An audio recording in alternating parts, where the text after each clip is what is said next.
I have not gotten any more. I won't say it. I've not gotten any more targeted ads for that. So maybe that's like how you break the algorithms. Like let it know that you're aware, and then it moves on to other things. Yeah, I think it's related, but yeah. I love the knowing what other people's targeted ads are actually.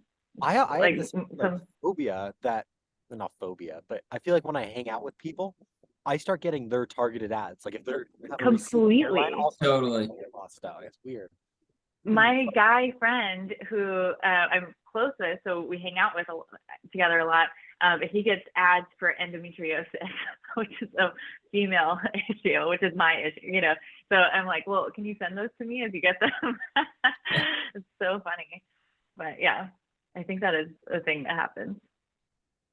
Ryan, you bought any targeted So ads lately? Um, I have fallen victim to a few. I've gotten scammed on a few Instagram ads. But yeah, I actually love the targeted ads because a lot of the stuff, they do a really good job. And they it's really stuff do. that I'm like, I really want this or I need this. So I love sometimes I just speak and just hold my phone up to my ear so it hears me and then it sends me stuff. Yeah, I have a problem with this, looking for an ad about this. Yeah, I am really a sucker for it, but I do like it. I got this really cool like thing to, prevent fires, and I got a couple for my friends, and I'm like, this is a great thing that Instagram introduced me to. Mhm. So as people are joining, would love to hear what your favorite targeted ad is in the chat.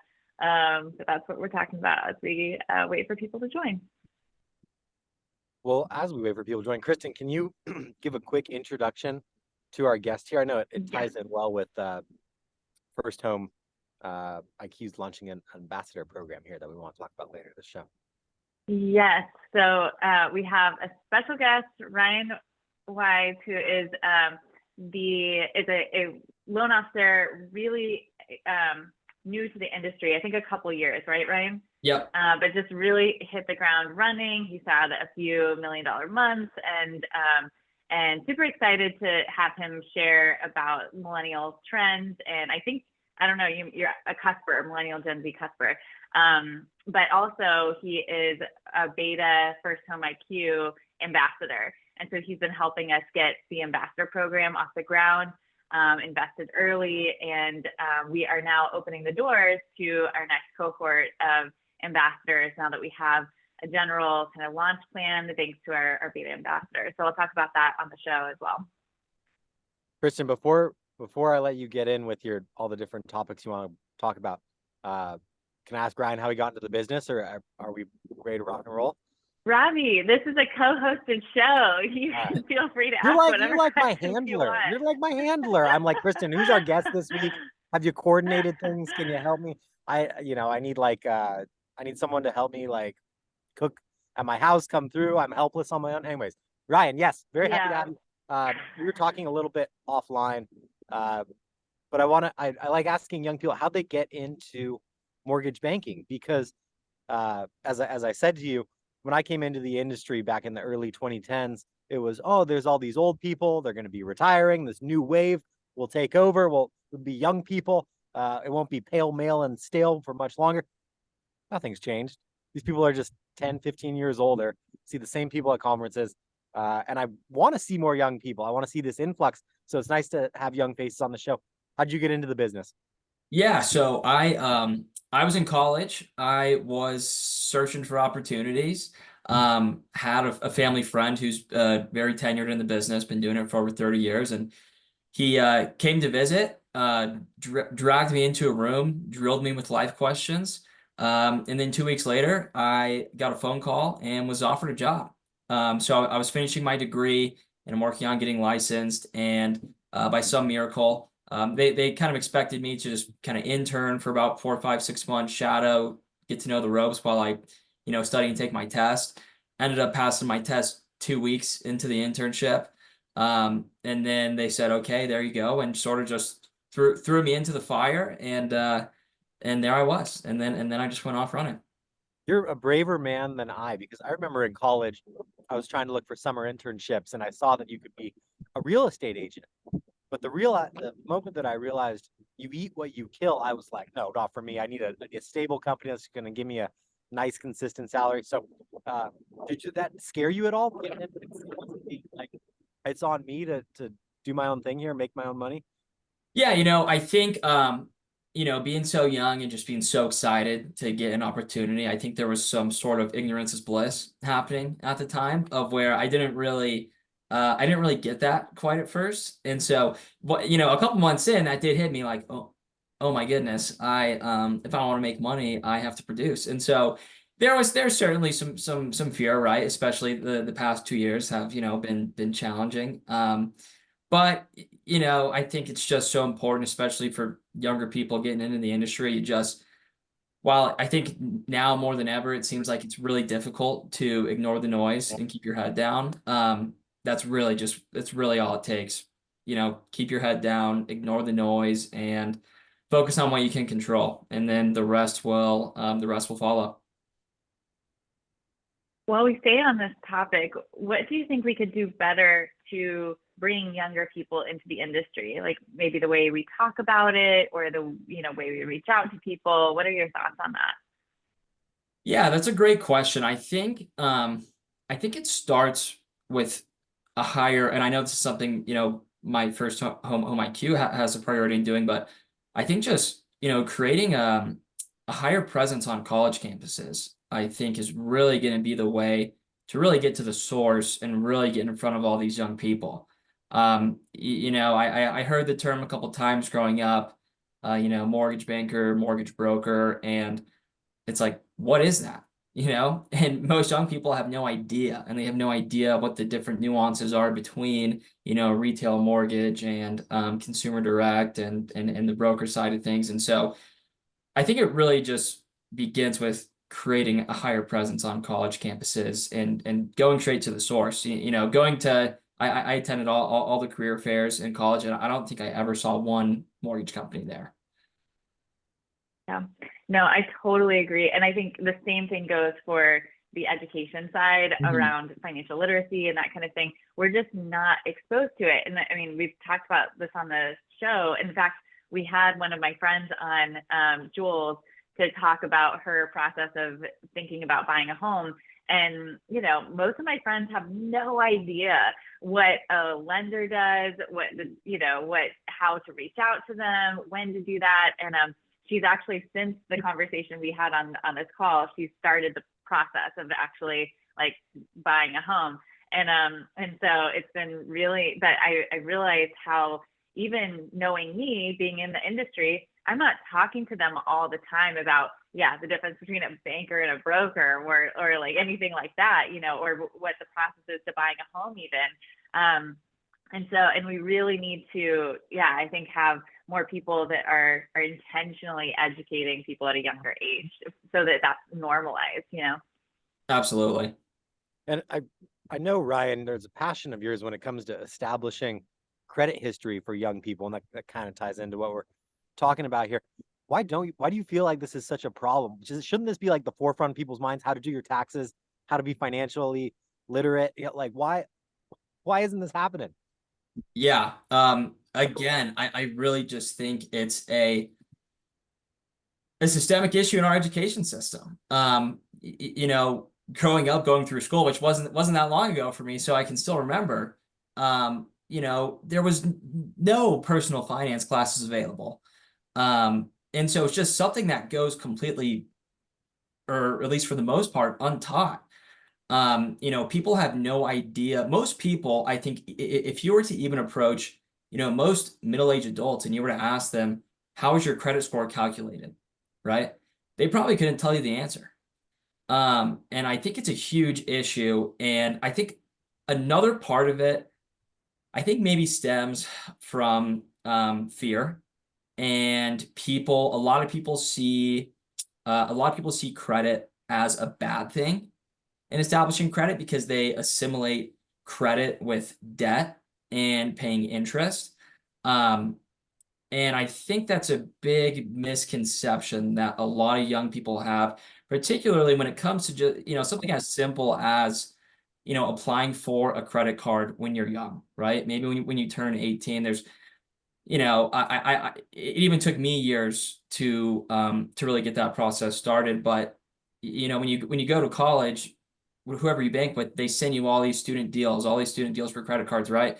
And so many people just throw them in the trash. And what they don't realize is it's a great way to establish some credit history and start building that record, right? Most people don't realize if you pay off your credit cards each month, you won't pay any interest, right?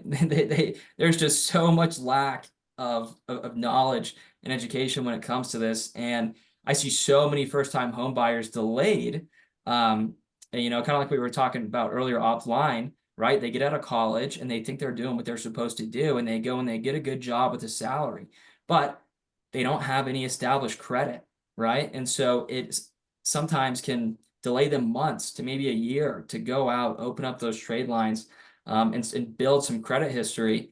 And it's in my opinion, when you talk about people in their early 20s, I see that as the biggest barrier to entry to buying a home is purely credit, right? There's all sorts of down payment assistance programs. You can get into a home for $1,000 these days, right? And what people don't realize is you need to have established trade lines. You need to have that credit history, and it's just such a big barrier. Yeah, I think there's the other side of that too, where really young people are getting credit card offers and not knowing how to use them responsibly. And I know so many people that have been, actually credit cards are it's in the top 5 biggest barriers to saving for a down payment. And it's because people have used them irresponsibly and not knowing, it's like, oh, a lot of people talk about it as, I have this money available. And it's like that, no, that's not money. That's, and I think it just goes back to your point around not having the education. Absolutely. There is, I see that a lot, especially now these days, just, with inflation and people's dollars aren't going as far. And that is so true, is there is that polar opposite end of the spectrum, which in my opinion is more damaging, is when you do establish that credit and you aren't educated about how to use it responsibly. And, so many people don't understand the importance of utilization rates and keeping them low. And they say, oh, I have $5,000 credit limit. Okay, great. I'm going to go spend $5,000. Right. And they just don't realize the long-term implications of that. So just 100% agree. Yeah, we have a great question that came in about, clients' concerns moving into the next year. I just want to share really quick while we're talking about this. First Home IQ does have courses that are focused specifically on this. And we've just published, as of like yesterday, these really cool new videos that are really well done. Super excited about them. They're short and they would be great to share. We have ones on getting your first, or understanding your credit score, getting your first credit card, and then debt management as well. And, they're super easy to follow. So definitely designed for that younger audience in mind, and has some key points, gifts in there, that kind of stuff. And Kristin, then engaging quizzes. I want to flip things around quickly and ask you a question here, because we've identified 2 big problems surrounding mortgage banking. And one would be, yes, financial literacy. The other one is getting more companies into schools, having been out of college, creating a pipeline feel. You identified the financial literacy problem a while ago. What inspired you to actually take action and make this a viable company and an offering, offer these courses, offer these surveys, offer this ambassador program? Like, this is really inspiring. It really is. Oh, well, it is something that I've been trying to do for a long time. Like I was a social worker in my early career days and worked primarily with homeless youth and immigrant populations who are often being preyed upon, and once they got the education, a lot of things straightened out. And not that solves everything, but it was a really big deal. And so I started going out to different institutions. It was like healthcare, also banks and that kind of thing, doing education on how to better reach them with education. That's where I started Cultural Outreach, which became more of a marketing firm. And I sold that to NAMBA as a really great I think, piece to their holistic offerings. But it wasn't really hitting the mark where I felt like this is actually getting to consumers in a way that is, you know, consumer first. And I don't, yeah. So then, and I've been talking with Dave about Dave Savage, who is a co-founder on this for a long time. And it just kind of hit where I was freeing up at the same time as he had some extra funds, and we were like, let's pull in Todd Bookspan and start this. So we had a really similar vision in mind, and that's how, I think he really thought, let's bring together other people in the industry. And this is what I think is so unique about this also being a nonprofit, especially, is that we're coming together as an industry. Like, everyone can be involved, and we're coming together to solve this problem, instead of like, let's try to solve this through one company or something like that. Let's do this as an industry. So thanks for asking that question. I think it's an exciting time. So I would love to get into asking, you know, Ryan why he joined the program and that kind of stuff. But I also want to talk about first kind of some of the challenges that millennial and Gen Z homebuyers face today. Of course, we're in a really difficult market, and you've started your business in that market. So would love to hear first, what are some of the, you know, ways that you are, you know, a lot of consumers are struggling with like high rates and that type of thing. How do you have conversations with people about that decision on whether they wait to see if rates are falling, or, you know, how they get into the market today? Yeah, absolutely. You know, that is, of course, one of the biggest objections that we have today, and we've had for the past couple of years, are the rising rates. And the way that I get people past that, and I think the way that I navigate that is through, I guess I would say, creative financing, right? It's especially in a market like this, it's been really, really feasible to actually get home buyers in, and they actually get a great deal, right? And so it's just navigating that conversation. I think one of the biggest challenges that home buyers and millennials face today is simply the access to not only information, but misinformation. And social media and the mainstream media there's just a lot of fear mongering out there, right? And people see these headlines and don't actually look at the numbers and break down the numbers, right? Like, we see headlines. I remember a headline specifically in, I think it was June or July, that said, you know, foreclosures have doubled, right? The foreclosure rate has doubled, right? And so that's just, so many people are coming to me saying, you know, why would I buy a house, right, in this economy? And when you look at the numbers, well, foreclosures are still at historic record lows. And yeah, the numbers did double, but from, you know, 0.2% to 0.4%, right? And so there's just so many of these massive headlines out there that just scare people, and you really just have to talk them through it and break down the numbers. And that's how I go about things. Is I'm not like, to be honest, I'm not a good salesman, and I don't like being salesy. And so what I like to do, I'm passionate about data and numbers. And that's how I do my selling, is by letting the numbers talk. And that's what I always tell people. I say, listen, this is the biggest financial decision of your life. I'm never going to tell you should buy right now. What I will do, and my job as the professional, is to provide you all the information and take some raw numbers, take that raw data and turn it into some useful insights for you, most of which I do through Mortgage Coach, you know, which is Dave's platform that has just helped me out tremendously. I think if you're a loan officer, Mortgage Coach is an awesome tool. But, you know, this year I've gotten a lot of my clients in the fives, right? When the average rates are in the high sixes and the sevens. And because depending on where you are in the market, you know, people don't realize that, you know, when you're in markets like these, yeah, we have high rates and low inventory, but there's also some plus sides to that, in the form of houses are sitting a little bit longer on the market, which means you as the buyer have a lot more power to go in with negotiations, and maybe negotiate some seller concessions into the deal. I've done a ton of permanent buy downs this year, in which we're getting the sellers to fork up, you know, 10, 15 grand, and we're putting that all towards rate buy down for the client. So, you know, we're solving these issues by just looking at the numbers. And when the clients see these numbers, it just clicks and they say, oh my God, this makes so much sense, right? So for me, it's really just breaking down the numbers and letting the numbers talk. I don't believe in ever pushing someone into something that they're not comfortable in. And that's why I'm a fan of permanent buy downs.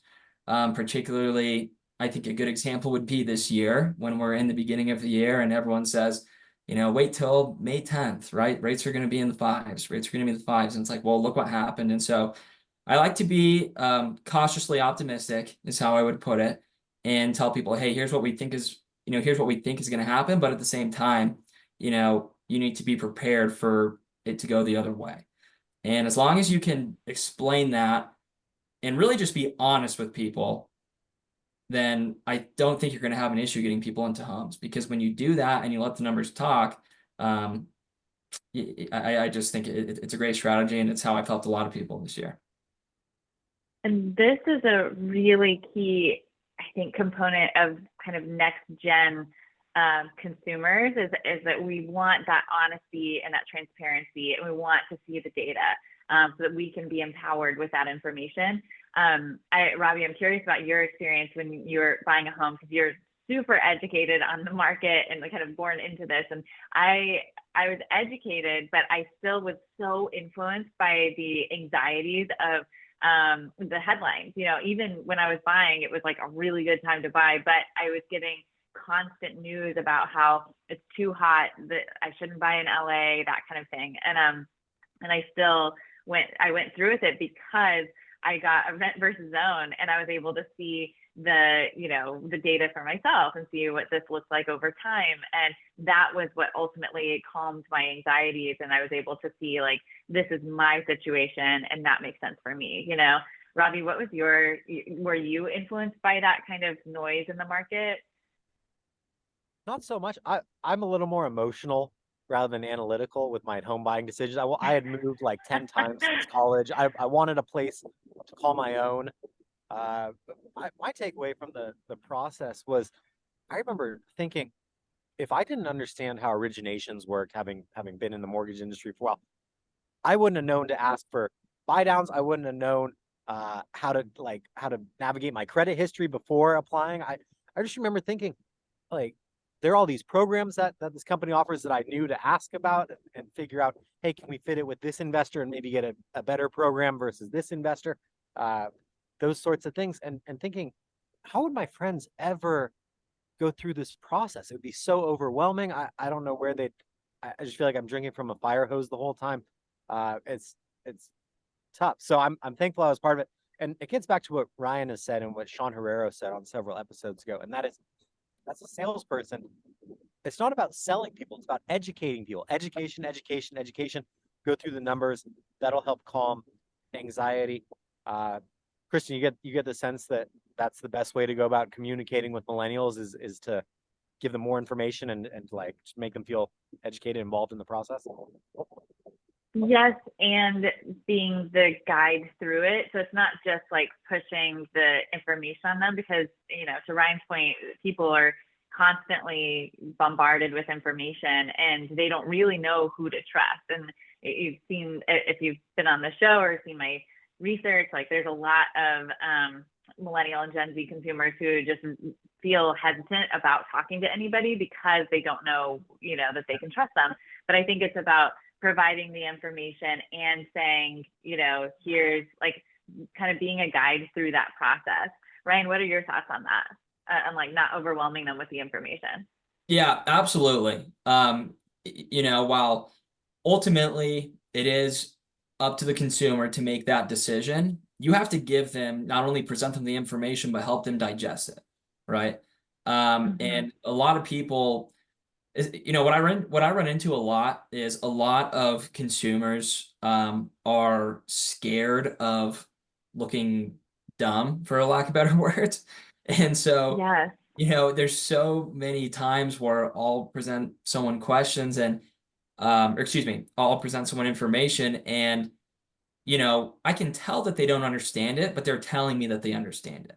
And so I think it's your job as the professional to really dig a little bit deeper and really truly understand, or excuse me, really truly ensure that your client is understanding the information that you're presenting them. And so not only do you have to provide them the numbers, provide them the information, but you have to explain it to them and you have to break it down to an elementary level because, like we talked about earlier, people are not educated enough earlier in their lives or really at all throughout their lives until they speak with professionals like us about how this stuff works. And so no one else is educating them and telling them what these numbers mean and how to get good deals, etc. So who else, whose responsibility is it going to be other than us as mortgage professionals to walk them through that process? That's the way I see it. So I want to Absolutely. continue on this trends topic, Ryan, and a couple of different things here. What are the trends you're seeing in the younger generation in terms of what they want from a house? What are you seeing in terms of how they like to be communicated? And generally speaking, what do you feel like the older generation should understand about younger home buyers? Yeah, absolutely. I think a lot of people, what they look for, I think location is important when you're younger. Like a lot of people want to be, in a nice hub, and I really see a lot of different nuances in what people are looking for. But as far as I totally just spaced, Robbie. Can you repeat the second So question? trends in the type of houses, Uh-huh. maybe location is your takeaway. Trends in communication. Communication. Yeah. So I think younger people hate email. No one checks their email.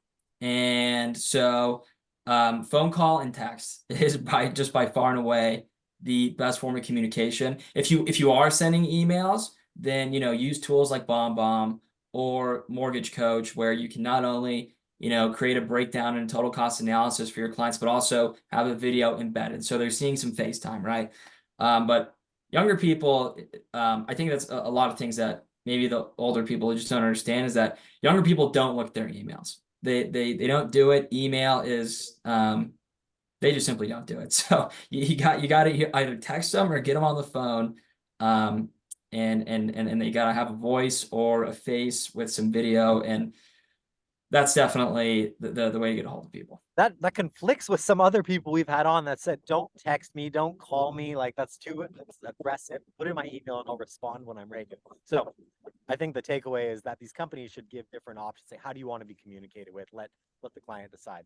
Right. And I think that actually is the best way to go about it, is to ask. Some people are truly really busy and maybe they can't, I deal with a lot of clients who work inside of state facilities and they can't even bring their phone in, right? So those people, it's either leave a voicemail or send them an email and they get back to you. But I think really just asking the question is probably the best way to go about it. And the third part of my question, sorry to lump so much on you there in one go, was what do you feel like the older generation should understand about the younger generation when it comes to home buying and financing? Yeah, I think they should understand that, one, these younger people are on social media, and so they are dealing with these anxieties, I think a lot more than the older generations, right? And so there's so much just being thrown at young people every single day that even if they're not telling you about it, they're going through it. And so I think it's your job to kind of understand that and know that that you're dealing with a lot of misinformation that's going through their heads on a constant daily basis. And number two, I think, people just want honesty and they want to know that they're talking to a human being on the other line, right? Like it's always my first phone call with a client. It's always my goal. My number one goal is to make them laugh on the phone. To sort of break down what I call, that like used car salesman barrier, right? Because that's how a lot of salespeople and mortgage people are seen in general. I think no matter who you're dealing with as a client, you have to know that no matter how you were introduced to them, whether it was a warm referral, a generated lead, whatever the case may be, they know that you are trying to sell them something when you get them on the phone. And so I think breaking down that barrier and letting them know, hey, I'm a human being, and not only am I a human being, but I live by a code of ethics, and I'm going to be honest with you. That's the best way to get someone to stick with you and not go around shopping, because people don't want to be lied to, because they're lied to every day on social media, and there's so much misinformation. They just want someone they can trust. I came into the business. Oh, I love that. There's no code of ethics. Kristin, go ahead, please. Say. Oh, I was just going to say that in the interviews I've done and the surveys, a lot of people are, and I don't remember the stat, but they are afraid they're going to get taken advantage of. And I have heard over and over in the interviews with millennials that that they are afraid of looking stupid. And so you're solving that in the way that your approach is. You know, it's like being really honest and transparent, also becoming really familiar with each other. And I think that really removes that barrier or fear that a lot of millennials have. But yeah, continue. Sorry, I didn't mean to cut you off, Robbie. I was just excited about what you said. I wanted to put in my pithy joke. So we're more than 2/3 of the way through the show. Kristin, I think this will be, since we skipped the market update last week, let's talk about your program that you're launching. If we have time, we'll get into what's going on in the markets. Okay, perfect. So we have launched the ambassador program, which is a way for people to, loan officers and real estate agents to be a financial partner, but also a partner in developing First Home IQ. And so Ryan has been part of our beta group. Ryan, before I get into sharing like what that looks like, I would love for you to share why you wanted to join the ambassador program and be part of an early, start with us. Yeah, I really just, it's going to sound cliche, but I really just truly was passionate about the cause and about the mission of my First Home IQ. And it feels really close to home for me being in that age group, in that generation, and knowing firsthand that it is such a big problem and it's such a big issue. And there really is a financial literacy crisis in this country that is just so it's just not discussed enough. And so I really truly was just, immediately drawn to the cause, because I like I said, it's probably the most cliche answer ever, but it really just is the truth. It's such an issue in this country. And the idea of being at the forefront of trying to, raise awareness about this issue, just really, it really just got me excited. And that's what it was almost a no-brainer to be a part of it and to join. That's awesome. Well, to your point, I want to go through a couple slides about the program. But one of the things that, the reason why we've started First Home IQ is because of the financial barriers that Gen Z are born into, or the next generation is born into. And we definitely feel this across all age groups, I think, but this, lack of savings or financial literacy. We know that money is the leading cause of stress in America. There's a wealth inequality, and the list could go on and on. But our mission with First Home IQ is to deliver homeownership education, inspiration, and resources to reverse those trends. And I think the only way that we're going to do this is by coming together as an industry. And whether you are an ambassador or you want to join the community, there's free ways to be involved too. And would just love anyone on this call to check out the website, firsthomeiq.com. And, through First Home IQ, our goal is to turn lenders and loan officers into what we're calling the first responders of the financial literacy crisis. So, exactly what you're saying. The way that we're doing this is we've developed these online courses, which I've shared a little bit with you. We've developed resources like presentation materials and curriculum for live classroom conversations or presentations. So loan officers and real estate agents can go into a classroom. And then we also have community outreach and volunteer matching and that type of thing. So a couple things that have developed since probably I've last talked about this on the show. I think I announced this on the show, but we have our First Home IQ score, which is a way that you can kind of measure your understanding of buying your first home. There's 25 questions. Our ambassadors contributed to help make this, you know, a quality quiz. And now you can get your results at the end. So that's, if you haven't taken the score, go to firsthomeiq.com. You can /get my score. You can find it on the website. And then we have improved our online courses. So I shared with you, you know, we just launched those videos, which I'm really excited about. We have interactive quizzes and that type of thing. We're going to continue to improve on this. I feel like it's just, you know, we have a lot on the roadmap around that, but that's where we are today.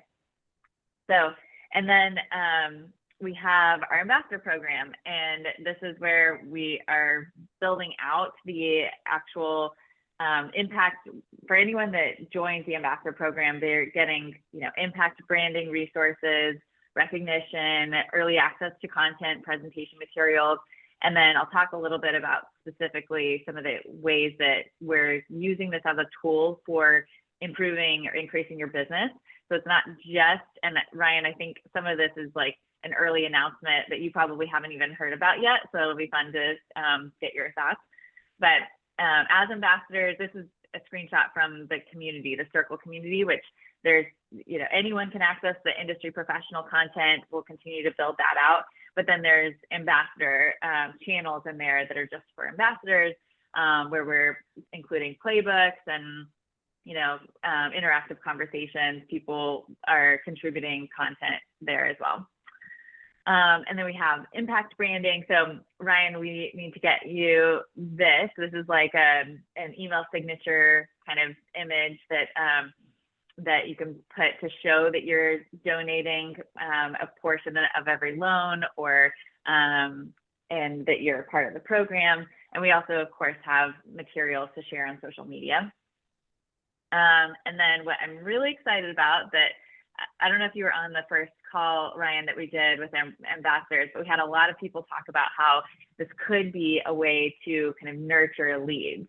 And so, you know, of course, everyone's there because they want to make an impact, but also if you're already doing a classroom presentation, you're already directing people to take these courses, wouldn't it be cool if you could also stay connected with them? And so we've built out, this isn't live yet. I mean, it's live, but we'll be rolling it out in the next month or so. And so you have your own unique link that you can send people to join the, you know, do the online courses, and for students to join. And then they'd have your information in there, a video from you, which we've recorded, and about why you're doing this and what it's like to work with you. So then you have information about who's in that course, and also who takes the quiz. So that's our newest thing. And then we have presentation materials. Right now we have a money mindset, money management 101, and the path to homeownership. And we'll probably release those to the public because I want to make sure that everyone is accessing at least basic information about, you know, buying your first home and financial literacy. But everything from there on will be for our ambassador program. And so we're continually releasing new presentations for our ambassadors, and of course, early access to that. And then lastly, realtor and education strategy. We've developed a couple of playbooks, and we'll continue to build more, probably like one on social media or something, but one is working with educators. So to actually get a presentation scheduled in a school, and do that presentation, like what's the exact steps you can take, the scripts for the email to send out or whatever. And then the same thing with realtor conversations. We have one of our ambassadors has contacted over 100 realtors talking about the First Home IQ program, and has had just an overwhelming response of people that want to partner with him in, you know, growing the awareness around First Home IQ, which of course builds relationship with new realtor partners. So, and they're doing, you know, I've had a couple of ambassadors talk about they're bringing a realtor to do a presentation in a classroom. And so we provide custom graphics and the playbooks and all of that to help make that happen.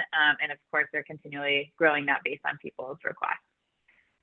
So talked about the ambassador community, but if anyone does want to join, we are closing the doors for this next or kind of first open cohort on the 29th. So I think that's tomorrow, end of tomorrow. If you are interested in joining, you need to, you can use this QR code or go to the website firsthomebyq.com/ambassador and sign up. And then we'll be in touch regarding if you're joining this cohort, and also there is a suggested donation of $1,000 deposit, and which covers 10 loans that you would be donating that portion to. And then it also covers, of course, the initial access to the community. So,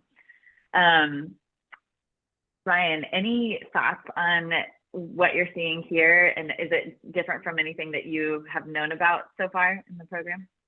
I love everything you went over with the custom links and everything. That's fantastic. I do remember someone bringing that up on the first call. But I love it. I think, you know, having that, especially, you know, having those resources available in our signatures and things like that, is just going to create more accessibility without really any additional effort.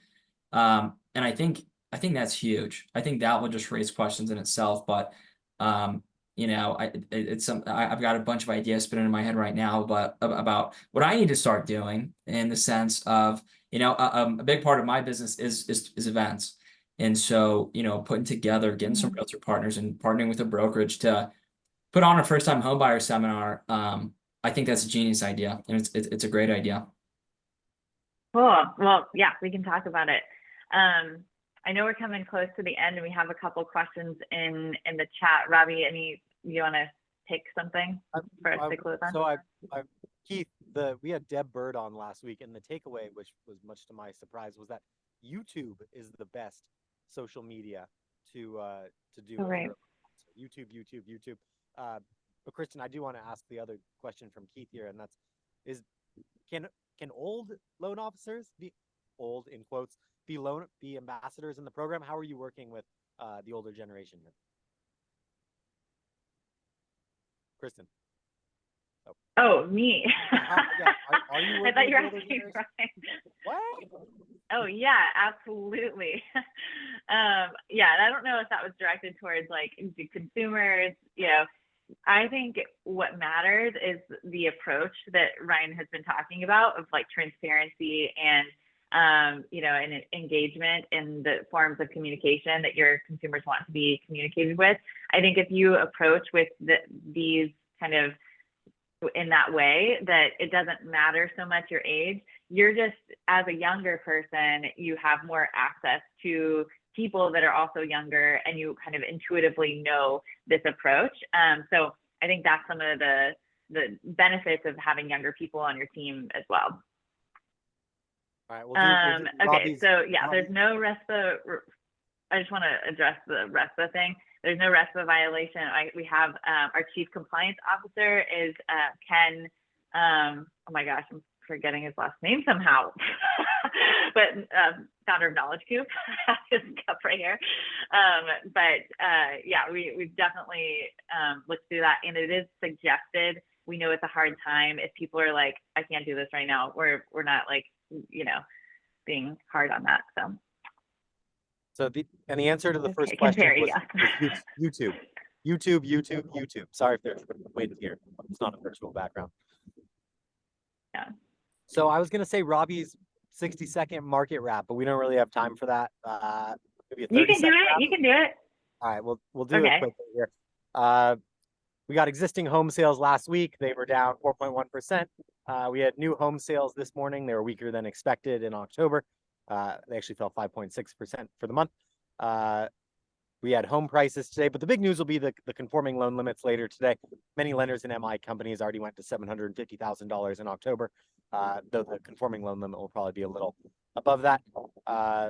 Later this week, we get consumer confidence, Q3 GDP, the second look at it, October retail and wholesale inventories, personal income and spending, and the Fed's preferred inflation measure, PCE. So hopefully that came through. Hopefully you guys can hear me. Sorry if there's wind. Ryan, that's the end of our show. Thank you very much for joining us today. We really appreciate it. Some of these insights are much more valuable to the audience than you can imagine. So I'm very appreciative of you coming on. Thank you. Absolutely. Thanks for having me. Thank you so much, Ryan. Yeah, thank you guys. This was a lot of fun. And thanks to our attendees for being here. We'll see you next week. Bye, everybody.